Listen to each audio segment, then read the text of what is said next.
Nämä tapahtumat ovat varoittavia esimerkkejä. Ne on kerrottu ojennukseksi meille. It is about time we get some brutal-looking Finnish trolls on the big screen.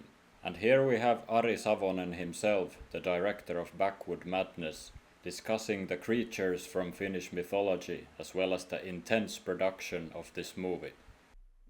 Hi, and great to be here. Love your channel. Yeah, so would you like to say a few words about the background of the movie and such? A little bit background about Backwood Madness. Well, it all began because, many years I was wondering why there isn't a serious troll movie in Finland, because most of the troll stuff here in Finland are children programs. I mean, I love Rölli Troll TV series and movies, but I had this feeling there's something missing. In Estonia and Norway, they have their big serious and more adult content troll culture and so on. So I thought Finnish mythology is something there isn't many movies about that. There's comic books and stuff, and lots of folk metal music, but not so much serious movies. And I started my career doing special effects, makeup effects and gore and practical effects. And when I decided to do my first movie, I thought, there was an original plan to do a body horror movie, but because of different reasons we didn't do that. And then after that we thought, okay, that didn't work because reasons, and I want to do that troll movie. I was many years thinking why there isn't any troll movies, troll horror movies in Finland. Someone should do it, and then finally, I do it. That's the background, and the irony is that I thought this was going to be a 1 or 2 year project. The irony is that I thought this was going to be one quick project, because different short films with makeup effects and practical effects takes a surprisingly long time with no money, with no budget to do 1 year to do a very big short film with many effects. So I thought this was going to be a 1 or 2 year movie, but it ended to be 11 years of hard work. But movie is now finished, and I'm very happy. Excellent, and I can totally relate to the feeling that why isn't there something like this? For example, when I started this channel, it was for the simple reason that I wanted to watch this kind of videos, but at the time no one was making them, so fuck it, I guess I have to do it myself. So naturally I'm very interested to learn about the trolls and other creatures in Backwood Madness, so would you like to say a few words about them? Originally, I really wanted to do this movie based on medieval ages or something like that, 18th century, 19th century or something like that. But we chose wartime because there was this story I really wanted to tell. There's this war between Finland and Russia in 1940s, and when there are fights and bombs in forests, and the war between humans, that battle, that war isn't meant to be to the beings of the forest, but sorry, the baby is crying, but I was just started to think that this situation, this big misunderstanding, war between humans, is now something what trolls and goblins see, that, oh, you are attacking us, so we fight back. But it's humans are fighting against each other. But when they are fighting and shooting each other and bombs and stuff, the trolls and goblins die, and they are just thinking, oh, it's war now between us, beings of the forest, and humans. So it's like a big misunderstanding, and that starts this whole movie and this whole story. And because of this war, after the war, his child is born, what is half troll and half human, and this is that character's story. So there's like this big existential theme in this movie, and I guess that theme comes from my favorite movie, David Cronenberg's The Fly, and these and many of my favorite movies have these body horror elements and existential themes, and when we were building this world, I really wanted to have more than trolls, also like water goblins and forest goblins and these rahko goblin and so on. So different creatures from Finnish mythology, and this rahko goblin isn't like how I would say. I think fans of Finnish mythology will be disappointed, because it's like more like a tribute than 100% a loyal adaptation, whatever you like to call it. I also think that how we think about the creatures from Finnish folklore is often based on like different descriptions from different times and different places, and then it's a little bit difficult to trace back some creature to like a pure original version of how it would have been at some point in some place. But when we were starting to do this movie, I had only had one reason: no modern times, because from modern filmmakers, director Robert Eggers is one of my favorites. My favorite. Yeah. Like Robert said in one interview, he doesn't like cell phones in the movies, no phones, no cars, and no modern technology, because I think when you have phones and cars and stuff, you have these easy script devices to solve problems. So you it's very easy. I don't say that screenwriting is easy. Screenwriting is difficult and stuff, but in a good way, I like a challenge. And when you have these devices in your world building, like cell phones and cars and stuff, you can solve your problems immediately, and then you have cliches and stuff like, oh, the battery is dead, my phone doesn't work, oh, my car doesn't have any gasoline. I just hate that kind of stuff, and so I really wanted to get rid of those elements. So that is why I thought the most modern times what I would do is like a 1940s, but in a good way. I would have let's see what happens this movie. I think a big break, the 11 years of artwork, so it's no wonder that I don't want to do immediately a new movie. But if there's gonna be a new movie, I really want it to be like olden times, like 1870, now I don't remember the year, but there was this big starvation time in Finnish history. Well, that have been several, but like 1860s, 1690 something, and so on. Yeah, that big starvation time, and putting a little bit of Finnish mythology and supernatural elements to that time, that would be something.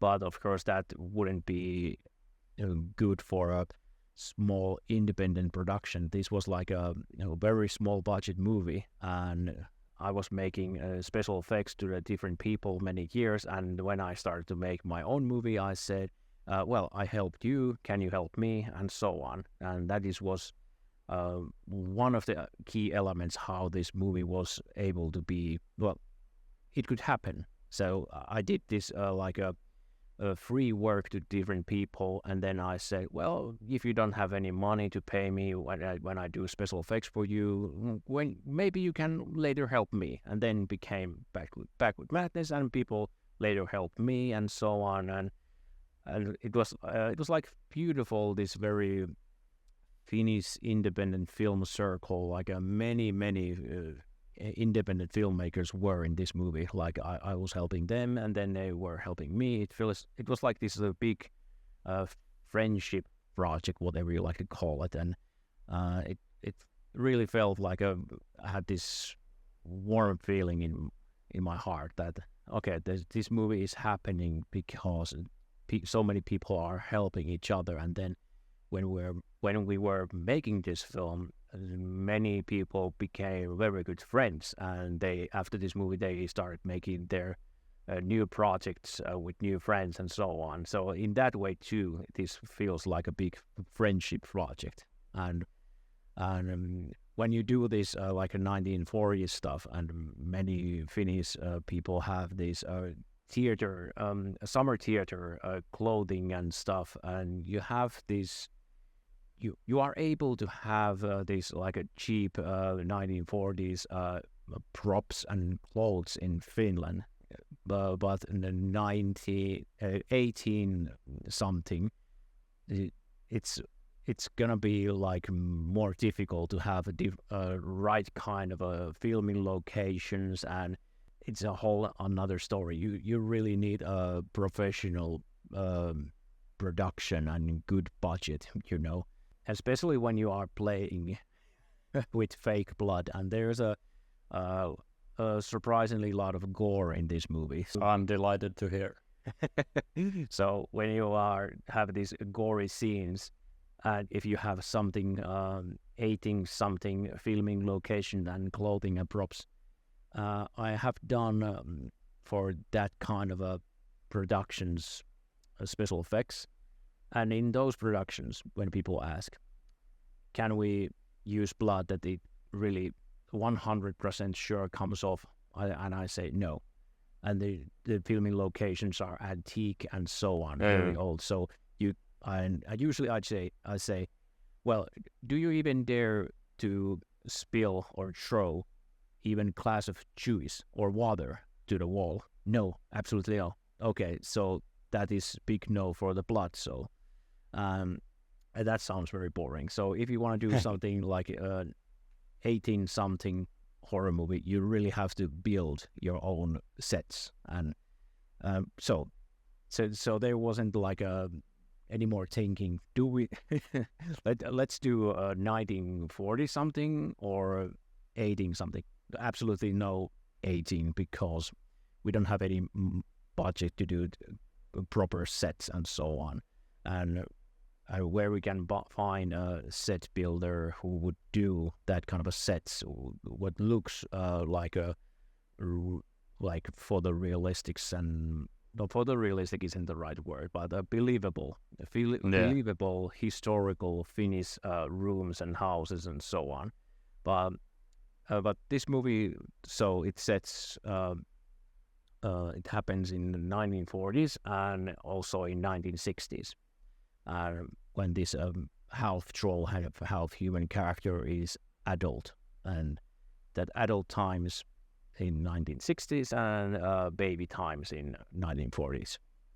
And I also have to say that it's of course great to be able to do and execute exactly the vision that you have, but also I find it sometimes that it in a way also helps to have some kind of limitations due to budget or whatever reasons, that now you have to work within a frame, and it's easier to not get distracted by all the cool stuff that you would like to do. I still do special effects and makeup and practical effects, but today it's like more, in a good way, it's more a hobby to me like than a career, because I have a normal day job now, and so it limits how much film stuff I can do. But I don't have that kind of a passion anymore for filmmaking, because I love problem solving and doing Backwood Madness, 11 years of that, and many other film productions. there has been a lot of different problem solving, and so you can say Backwood Madness and these other independent genre movies, they have been like a film school, and I have learned a lot by problem solving. Many people have said like, "Oh, we so want to do this and that, but we don't have any money." Well, let's think a little bit and let's make things work. We don't always need money for different things, and like when we did these different troll makeups, we learn a lot different techniques from different people, and watching different YouTube videos like how different genre filmmakers and independent filmmakers from different countries, how they do their different their special effects and makeup. Like I love old Italian horror movies because usually the makeup and creature effects are so dirty looking and slimy looking, and that was something what I really wanted for this movie, that not so much clean stuff. I really wanted to be like very dirty looking, and the trolls, they have this very muddy looking makeup, and the way we did that was, well, of course, this latex nose and ears and stuff. But when we had these latex parts and facial paints and stuff, and latex and makeup layers, we added some just flour and water and make this paste, and some and some food coloring to that. So we had this very like a muddy feeling to that skin, so it looks dirty, and then we added some moss and dead leaves and stuff. And so I'm sure that when you watch the movie, you can definitely feel that things that you see on camera are real physical objects in the real world, and the actors are interacting with them. And I think that a lot of modern blockbuster filmmaking is sort of doesn't achieve this feeling with so much 3D and digital compositing. So in a way, although you can tell that it's fake, at the same time you can tell that it's definitely real. Real physical materials. Of course, shooting in real locations and in real forests and stuff, because I understand why many filmmakers, they want to do in studio, because it's their comfort zone. Like it's so nice to do in studio, have these warm places and so on. But I'm from a countryside, and we had this big farm and so on. So my heart goes to the countryside and the farm. I'm not much of a city boy, so I don't. Well, how I would say. Shooting my own films in like a city environment, it doesn't feel like natural. I just want to do this kind of a nature environment stuff and so on. These different elements like from Hayao Miyazaki movies and so on. So old times and different nature elements, they are calling me all the time. And there was a couple of people who said that is it possible to do these certain scenes in the studio because it's just so uncomfortable to do these scenes when you are in makeup and in and outside, because it can be so cold. And I said, well, I warned you already. There's gonna be cool stuff in this movie, but sometimes it's not gonna be fun. And I worked my ass off doing this movie, and I knew that this was going to be a big challenge. But of course, I didn't know that it's going to be 11 years of hard work. I mean, there was like 2 years of main shoots, and then after that, scheduling problems, and 2 years of reshoots and scheduling issues, and after that, COVID-19. So it was like this odd feeling that if there's a God, that God doesn't want to see God doesn't want to see this movie. I mean, but then after COVID, re-editing the movie with a different post-production team, different and post production company and distributor and so on. So there was a, I mean, wow, 11 years, but this version what we finally did, it was like in a good way, good compromise, because we, after these many reshoots and re-editing many times, there was so many versions of this movie, and finally I did have to ask myself, do I want to do this very brave, even a little bit dark, artsy-fartsy kind of a version for a target audience, and the target audience is of course a smaller audience, or a little bit safer product, how would say, well, safer movie product. But I think we did a good compromised version, like this safe version and this target audience version, something from the middle in a good way. But it has been so many problems over the years, and now the movie is finished. It's still a process, what if different problems didn't happen while filming, or there wouldn't be any reshoots and re-editing, what version it would be. But so there's of course a lot of things what I wanted to change, but there's of course a lot of things what I never want to change. The version what we have, I really wanted that to be something little bit challenge for the audience, because I didn't want to explain everything. And some people... that's another thing that I dislike about some modern movies, that it feels that they do not leave anything up to the viewer anymore much of the times. So that's very great to hear. Well, originally I had this idea doing this narrator voice, like a voiceover. But doing a fantasy dialogue, Finnish fantasy dialogue, it can sound pretty silly sometimes. So I thought, okay, if we have a narrator, it's going to be a comedy. And so I really want to challenge myself and audience that so less,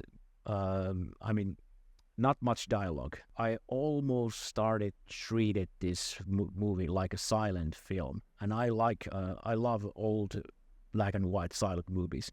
So I really tried to tell this story with no dialogue. So dialogue, there isn't much of it. And one of the reasons was that because of fantasy dialogue, serious Finnish fantasy dialogue is so hard, and it can sound so silly. Because when you watch Rölli, another children's program, you can hear this kind of a fantasy dialogue there, and you can hear this in Lord of the Rings and so many other movies. And when you read those in paper, like in a book or comic book, in your head they sound okay.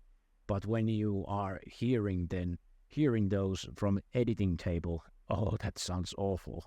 And even you are filming, it doesn't feel like odd. Well, because you are believing we can fix this in post. But then okay, let's make a challenge and let's try to tell this story with no dialogue and so on. So that created more room for the atmosphere. And of course, some people were like, because we had so many different people doing this movie in different times, we had so many like post-production teams in this movie. So, and it's understandable that many people want to have this safe movie, so it's more easier to sell, you know what I mean? And when it's more safe, when you explain things, and no, I don't want to say any names or something like that, but there was a couple of people who wanted to have a narrator, and so I said, no, then the movie is ruined if we do that. So I really wanted to have more room for the atmosphere, and I think we made the right decision, because now it's like even some people wouldn't understand everything in the first viewing. I think in a second viewing they will understand, you know, and there are certain pieces what they are missing when they are watching the first time, But I hope that even people who don't understand everything, I hope that they are starting to think like,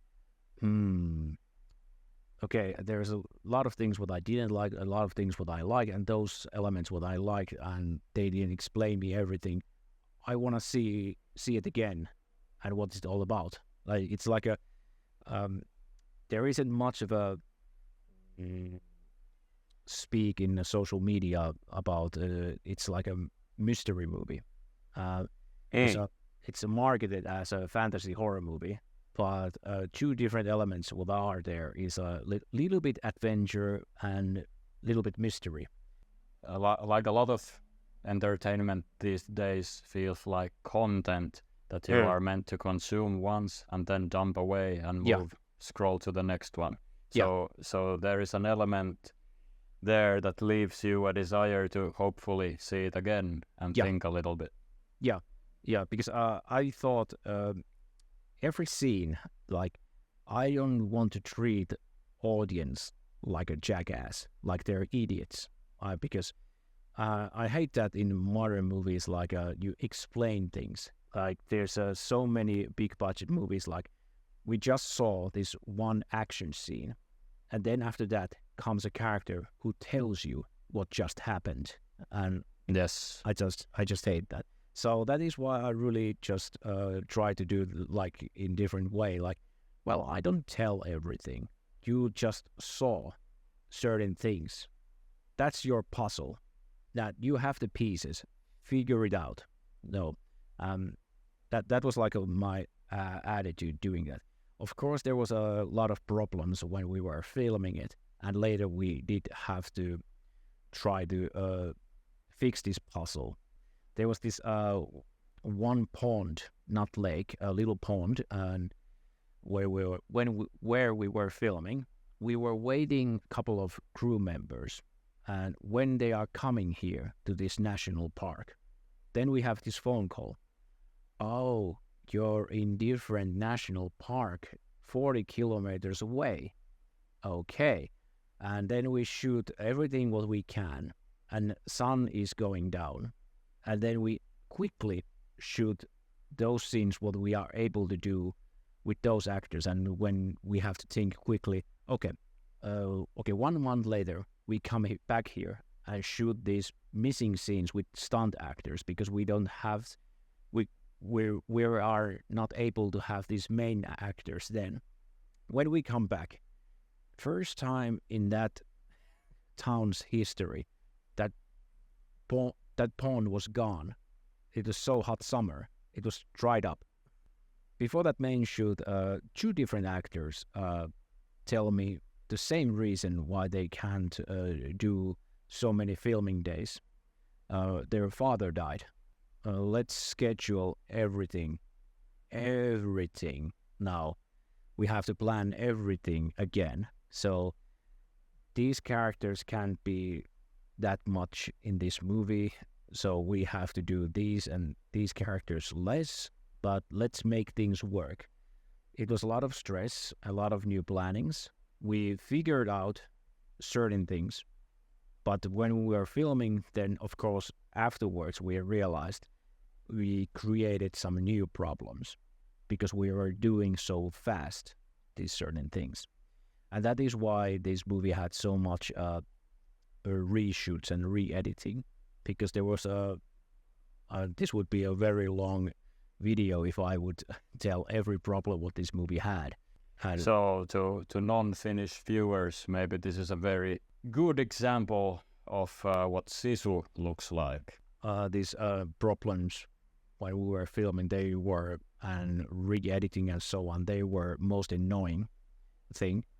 The most annoying thing to me, most irritating and frustrating thing was how surprisingly many people had balls to say when they knew that I was making this movie back then almost 10 years and now over 10 years. They had these balls to say, I know how you feel. Many filmmakers there are who have done these own 10-year movie productions, because there are some, I can't say names, of course, but there's one filmmaker who has done only music videos and short films and had these balls to say, like, I know how you feel. Well, fuck you. I mean, well, because you don't know shit how it feels to do this kind of a movie and year after year. And when you have these own projects that are filmed in 1 weekend or 1 week, so that is still annoying as fuck. My goodness. If we can go a little bit back to discussing how Finnish mythology and all the creatures, like how Finnish mythology and the different creatures are brought to the screen in this film, and I don't know if you can reveal yet, but what kind of different creatures will we see? Many different kind of trolls. Well, main character is half troll and half human. There are these different soldier trolls and 2 different troll kings, and I don't want to spoil anything, but there is this very cruel scene what happens to this one troll character, and that creates a very, well, that kind of a troll look what you probably haven't seen in any movie. And there's this mother troll character, and around that is a little bit beauty and lots of sadness, and that what kind of a look that mother troll has in the end is, to me, in different way, is like a heart crushing. And there's different goblin characters, like a forest, I mean water goblin, a vesihiisi. So I have to ask, because it's set in the 1940s, so am I correct to guess that we might not see them hissing in an elevator just yet? No, not this kind of a water goblin. Okay. But I would say that water goblin, what is in this movie, is my favorite creature and favorite creature design. And I wish there would be more that character, more that creature in this movie. But that creature's blood is kind of a, well, you have to focus when you watch the movie when that character's blood is kind of a big part of this movie. And there's also a second creature, and that character's blood is also a very important element in the story, and that is a Rahko goblin. And the Rahko is connected to the tar and the moon, but the moon element is gone. It's originally we had these different ideas for this character, but in the end it ended to be more like a tribute to that what is in the Finnish mythology. But there is that tar element in that still in Rahko. And then there's a different kind of forest goblins, and then there are these dead goblins what are brought back to life from trashes of human. So there's like this environment team, like in many different B monster movies and genre films like Toxic Avenger and stuff. So and there's also a lot of different inspiration from Trauma and Toxic Avenger, Lloyd Kaufman movies in this one. So environment element is of course one of the biggest inspirations, like in Toxic Avenger and so on. Don't pollute and so on. And now there's dead trash goblins are coming because humans are trash and so on. So it kind of sounds like, I don't remember the name, but this Rölli movie that I'm sure we have all seen as kids. Yeah, hirmuisia kertomuksia. Yes, that's the one. Yeah, it's trash throwers, whatever you like to call it, those creatures in that children's movie. That is actually one of my favorite Finnish movies. I still love it. There's this big trash and this special effect in that movie. Still today, it's amazing. And so it's these dead trash goblins are like a tribute to that movie.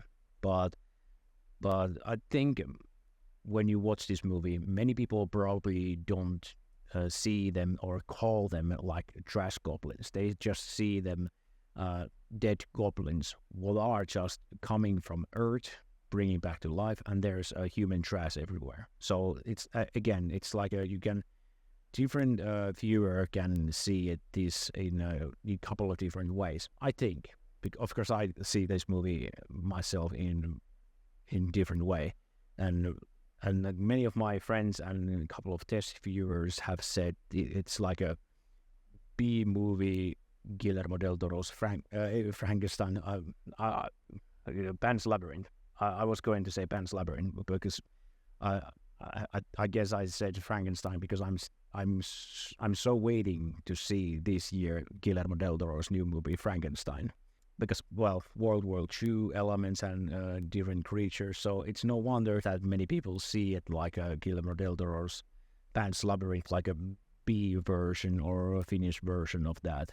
But some of you may be surprised that Lord of the Rings isn't any inspiration for this movie, but the biggest inspiration was Clive Barker's Nightbreed, because in Nightbreed I like the idea that monsters are the good guys and the humans are the bad guys. I mean, if anyone has read my comic, I think it's easy to agree on this.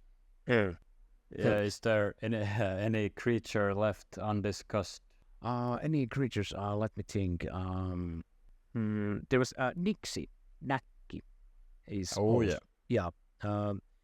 Also one of those creatures / characters that I wish there would be more in this movie, but different reasons there isn't. So. Because there are different creatures in this movie that I would like to, and also many other people would like to see more. People have said that if this movie is even a little bit success, it would be nice to see a sequel and more these water goblins and nixies and so on. I also would like to see that, but I don't want to make any sequels because 11 years of this world is enough. I mean, if this movie would have been ready like in 21, in year 21 we had this version what was good, and it was like almost ready to be released, but because different reasons we weren't able to release that version, so we have to re-edit because of reasons and so on.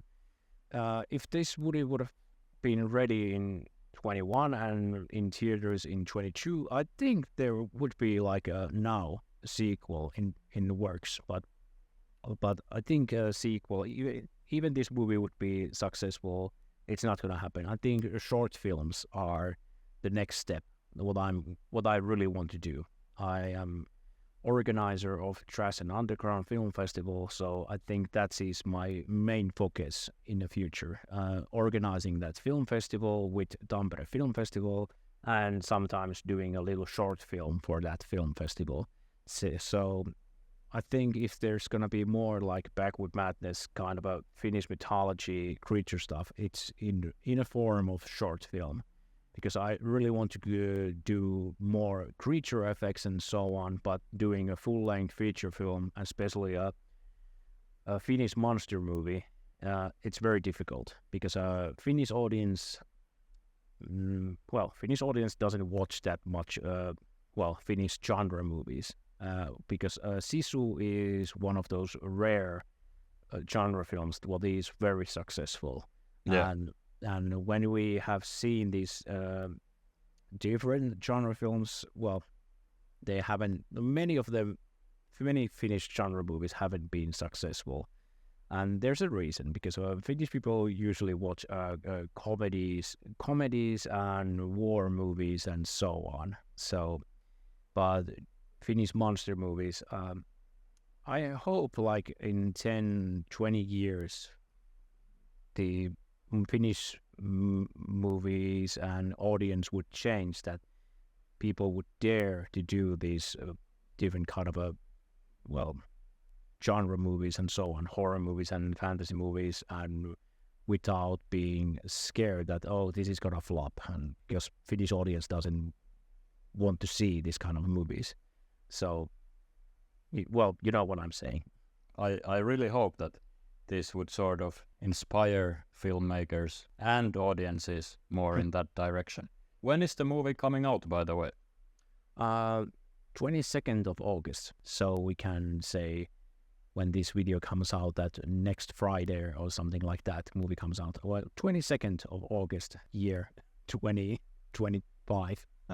So let's do a magical edit here and say that the movie will be out next Friday. Yes. I know that many Finnish people, they don't like horror or fantasy movies. But I think even this has these different ugly creatures and so on, and many people don't like monster movies. But this movie has so much different things and elements, and I think people who don't watch usually monster or horror movies, they can find a lot of things what they like in this movie, because there are so much stuff in this movie. I think even this is a like movie with minimum dialogue and about 90 minutes long. There are so much stuff happening in this movie. So I can tell you that this movie isn't boring, because there are so much stuff happening in this movie, and even you wouldn't like it, you can respect how much work we did. You can really see how much you on the screen, when you watch the movie on the big screen, you can really see how much work we did. So I think this can be very big and unique theatrical experience, because the sound quality in war scenes and the creature voices and stuff, and you probably, when you don't see this kind of a movie in theaters, because when you watch this kind of a monster movie, it's usually way more cheaper and straight to video and so on. You know what I'm saying. So I'm very happy that we had this very professional distribution for this film and very professional post-production, so we can have this very good theatrical sound mixing and so on. Because usually these kind of movies, they don't have this kind of a, well, let's be honest, it's a B monster movie. So these kind of movies usually don't have this kind of a professional distribution and sound mixing and so on, 5.1 sound, and So I think this movie has a lot of things what many people will like and respect, even they wouldn't usually watch and like this kind of movies. Yeah. Excellent. So go and watch it, or you will cry and go and watch. Yes. And thanks again, Antti. It was very nice to do this video with you. Yeah, thank you, and I really look forward to seeing the movie. Nämä tapahtumat ovat varoittavia esimerkkejä. Ne on kerrottu ojennukseksi meille.